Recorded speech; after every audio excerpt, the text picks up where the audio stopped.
So when you hear healthy habits, Right. what's the first thing that pops into your head? Is it, salads, the gym? Yeah, I think for a lot of us, that's exactly it. Counting calories, maybe sweating it out. Right.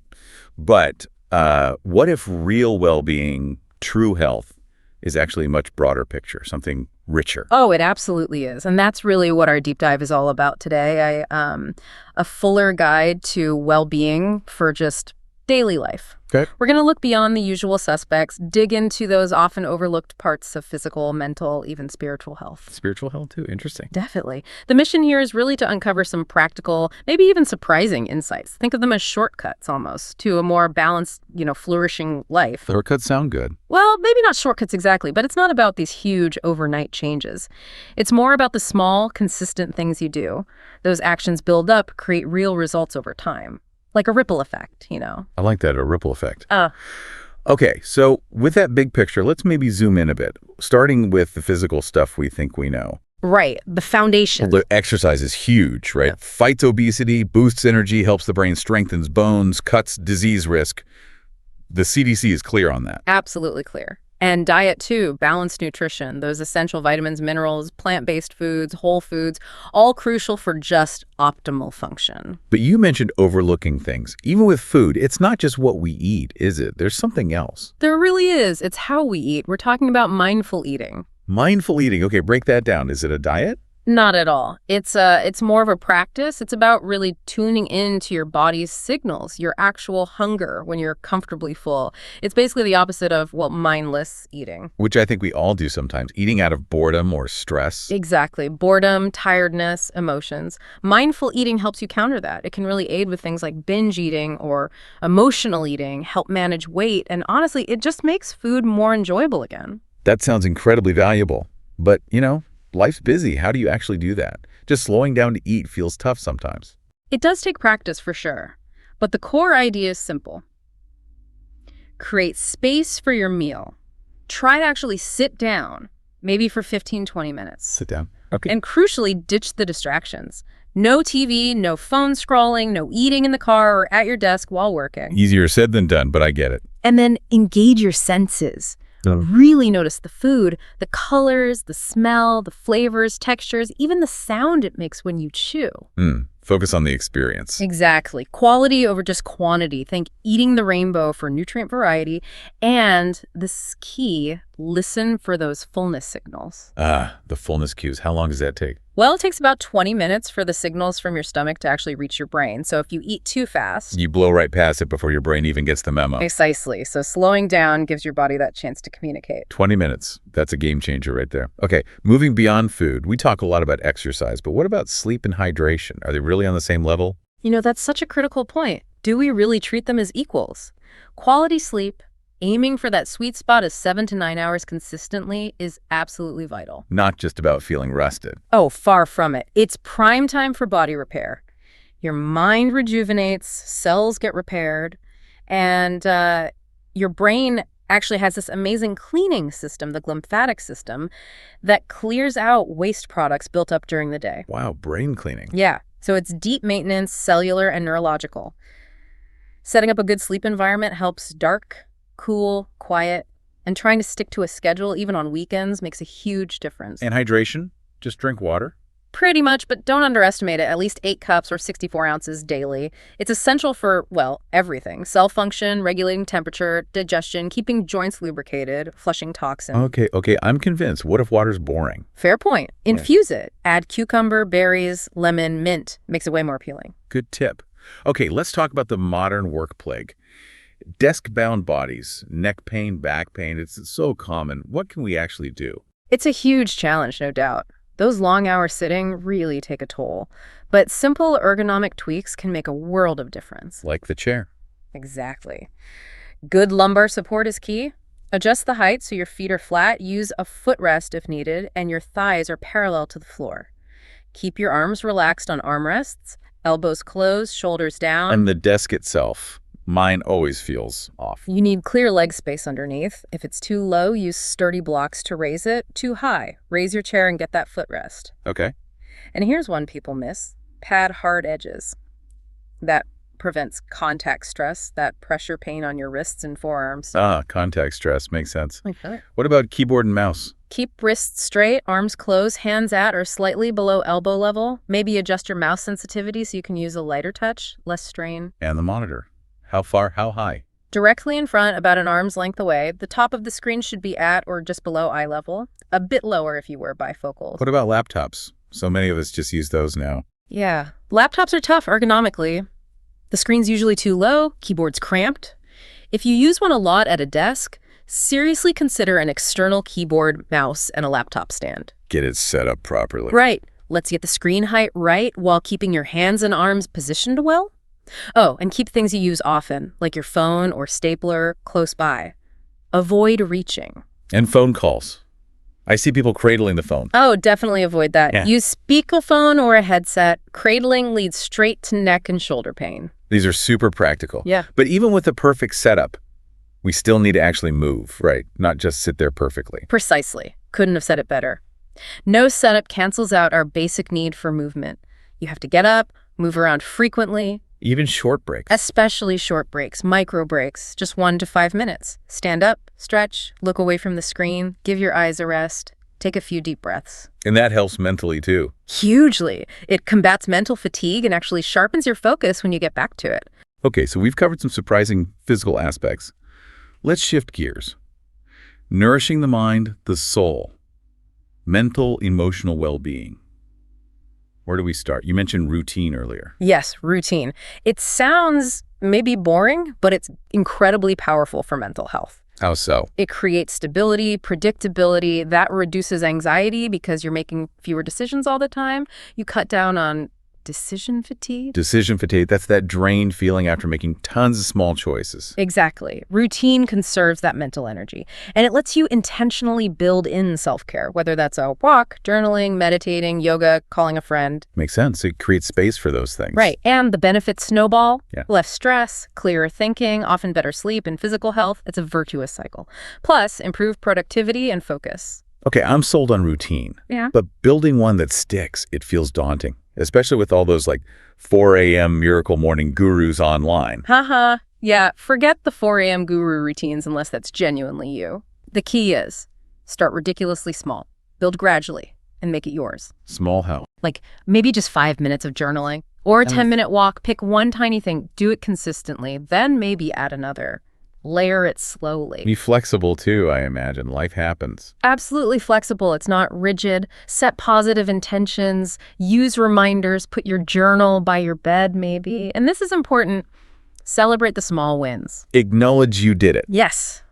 That boosts motivation, keeps Yeah. the momentum going. Speaking of small things with big impact, Yeah. tell me about the Maui habit. Sounds intriguing. Ah, the Maui habit. It's from Dr. B.J. Fogg, who wrote Tiny Habits. And it's almost laughably simple. Okay. The second your feet hit the floor in the morning, you just say to yourself, it's going to be a great day. That's it. That's it. Sounds maybe simplistic, right? But there's neuroscience behind it. Neuroplasticity, our brain's ability to change. Okay.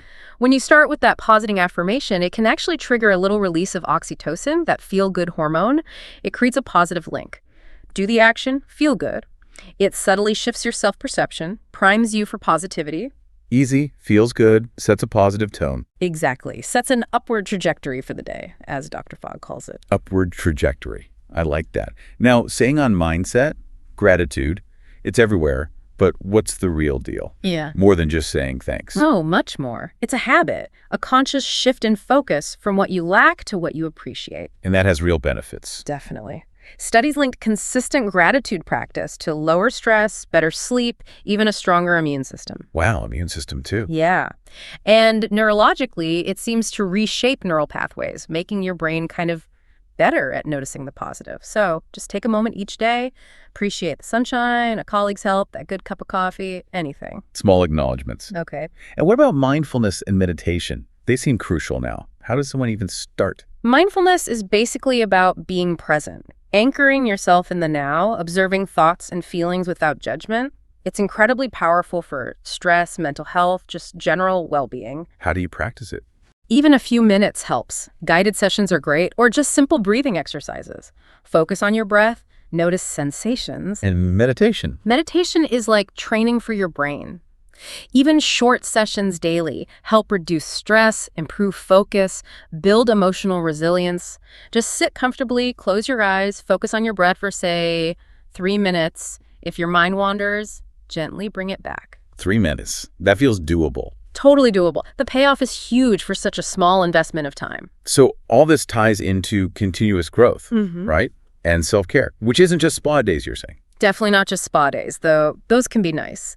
A growth mindset means keeping your brain active, engaged. Reading for maybe 30 minutes a day boosts cognitive function, reduces stress. New hobbies, too. Great stress reducer. Yeah. Painting, music, gardening, whatever sparks joy and engages you. Yeah. And self-care, it's fundamentally about activities that genuinely nourish you emotionally and physically. And it's different for everyone. Exactly. Could be reading, exercise, quiet time with tea, whatever recharges your batteries. Even just 15 dedicated minutes pays off massively in resilience. Some powerful reframe. Right. Okay, let's pivot to something critical but maybe less obvious. Connection, social connection, and some other practical wellness points. Yes. Social connection. It's not just a nice to have. It's fundamental, truly on par with diet and exercise for well-being. Really? That's significant. Absolutely. There's talk of an epidemic of loneliness, and it's a serious public health issue. Loneliness carries risks comparable to smoking, obesity, inactivity. It hits mental health hard, makes us more vulnerable to disease, even early mortality. That's stark. What's happening in the brain? Positive connections trigger dopamine release through our reward circuits. That feel-good hit reinforces the interaction, helps us learn, form memories.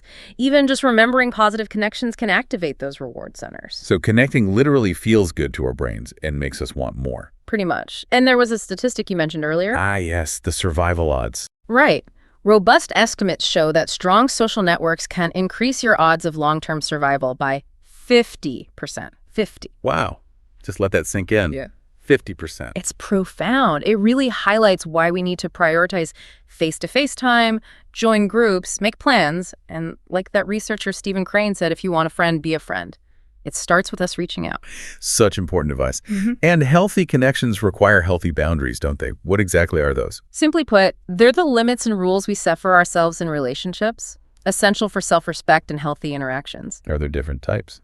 Generally, we see 3 patterns, though most people are a mix. Rigid boundaries, avoids intimacy, rarely asks for help, very private, can seem detached. Okay. Porous boundaries, What? overshares, finds it hard to say no, gets too involved in others' issues, relies heavily on opinions, might tolerate disrespect. I know people like that. And then healthy boundaries. Values own opinions, doesn't compromise core values, shares appropriately, knows their wants, needs, and accepts others saying no. Remember, what's appropriate can vary by a situation and culture too. That's a really clear way to think about it. Okay, shifting again. Financial wellness. Not the first thing you think of with healthy habits, but huge impact. Undeniably. When we talk holistic well-being, financial health has to be part of the conversation. It's your ability to meet obligations, reach goals. It's critical for life satisfaction. And the stress is real, right? Those stats you mentioned were high. Startlingly high. 65% of Americans stressed by money, jumping to 82% for under 43s. It affects everything.